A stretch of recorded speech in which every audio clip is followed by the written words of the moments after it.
ચાલો જાણીએ આશાપુરા માતાના મઢ વિશે જોડાયેલી ઐતિહાસિક વાતો। સૌપ્રથમ દેવચંદ વાણિયાએ માતાજીનું મઢ બનાવ્યો।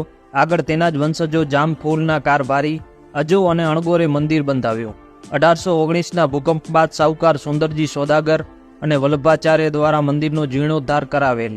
ફરી 2001ના ભૂકંપમાં નુકસાન થતાં નવું મંદિર બનાવાયું।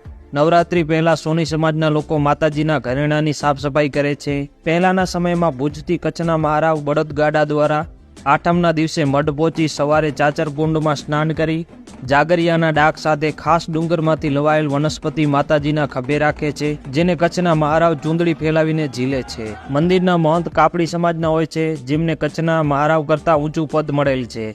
કચ્છી ઇતિહાસકાર જયરામદાસ ગાંધી લખે છે કે માતાજીનો સ્કંદ પુરાણમાં ઉલ્લેખ છે। શાકંભરી એ આશાપુરા માતાજીનું સ્વરૂપ મનાય છે। પત્રકાર કિશોર વ્યાસ મુજબ પુરાણમાં તેમનો પીપલસાપુરી તરીકે ઓળખવામાં આવ્યા છે। સ્વામી વિવેકાનંદ પણ અહીં દર્શન કરવા આવેલ હતા। અહીંની ફટકડી વિશ્વભરમાં પ્રખ્યાત હતી। મઢની આસપાસ એવી સુગંધિત માટી છે જે સળગતા સુગંધ આપે છે, તે આશાપુરી ધૂપ તરીકે ઓળખાય છે।